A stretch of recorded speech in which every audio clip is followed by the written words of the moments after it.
Alors vous le savez, je suis fan d'SF, donc naturellement, nouvelle saison de la série Star Trek Strange New World, je suis hypé. Surtout que la saison 2 était particulièrement réussie. Alors là, je vous le dis, c'est radicalement différent de la saison 2. On suit toujours les aventures du Capitaine Kirk, ça, cela ne change pas, mais avec un rythme totalement décousu. On va pas se mentir, les épisodes sont totalement inégaux. Avec des surprises plutôt positives, comme l'épisode où ils sont sur une planète et ils rencontrent des zombies. Dans tout l'univers Star Trek, on n'avait jamais vu des zombies donc qui voulaient manger des membres d'équipage. Donc là, c'est une idée innovatrice. En plus, l'épisode est plutôt bien filmé, bien réussi. Mais parallèlement, il y a des épisodes qui sont bizarres, on va pas se mentir. Comme l'épisode, alors je ne sais plus c'est lequel, où il y a un individu qui contrôle les esprits. Où là, ils se retrouvent tous affublés de tenues bizarroïdes, à vivre des romances différentes de la réalité. Pour moi, cet épisode ne servait à rien. Tout comme l'épisode avec l'intro kitsch. La dernière frontière. C'était le sous-titre. Avec des effets visuels plutôt bancals et des trucs mais totalement incohérents. L'histoire de l'enquête avec l'équipage qui se retrouve être des acteurs, je n'ai pas du tout compris l'intérêt de cet épisode. Alors oui, cela fait référence à jadis certains épisodes de la série Star Trek. Ok, mais il ne faut pas oublier, c'était des épisodes des années 60. On est en 2025. Ce qui passait pleinement dans les années 60 est radicalement différent aujourd'hui. On va pas se mentir.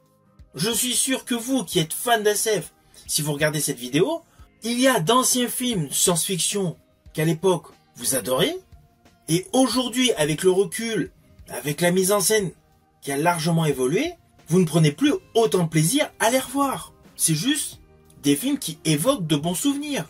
Mais implicitement, si ces films-là ressortaient aujourd'hui sans qu'on y change quoi que ce soit à la mise en scène, vous ne serez pas autant hypé. Je prends un exemple. Jadis, j'adorais le film Planète Interdite avec Leslie Nielsen. Je l'ai en collection. Lorsque j'étais gamin, je me rappelle, mais j'étais terrifié. Je me disais, waouh, qu'est-ce qui va se passer? La maison va se détruire. En fait, le monstre, c'est qui? L'entité maléfique, c'est qui? Voilà, j'étais totalement angoissé. Au jour d'aujourd'hui, j'ai vu tous les Star Wars, j'ai vu les Avatars, donc forcément la technologie et les effets spéciaux sont largement supérieurs. Quand je regarde ce film Planète Interdite, c'est juste un bon souvenir d'enfance. Et donc cette référence assez kitsch dans la nouvelle saison de Star Trek Strange New World me paraît totalement inappropriée. Et c'est dommage, parce que du coup, sur la totalité de la série, il y a une réelle inégalité entre les épisodes. Pour moi, c'est du moite-moite. La moitié des épisodes sont bons, la moitié des épisodes sont nazes. Sans oublier l'irrégularité émotionnelle. Quand je dis cela, je pense à la relation amoureuse entre Spock et Lan. Perso, je la trouve totalement inutile. Surtout qu'ils ont des caractères totalement antagonistes. Mais bon, ce n'est que mon opinion perso.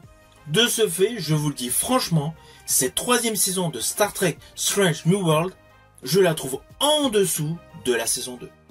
Si vous avez l'intention de la regarder cette série, n'oubliez surtout pas de me mettre en commentaire tout simplement ce que vous en pensez. Par ailleurs, si vous aimez la vidéo, n'oubliez pas, petit pouce vers le haut, pensez au partage, mais surtout pensez à parler de ma chaîne HR Movie Fan, aux passionnés de cinéma que vous connaissez. Je vous dis à bientôt pour une prochaine vidéo.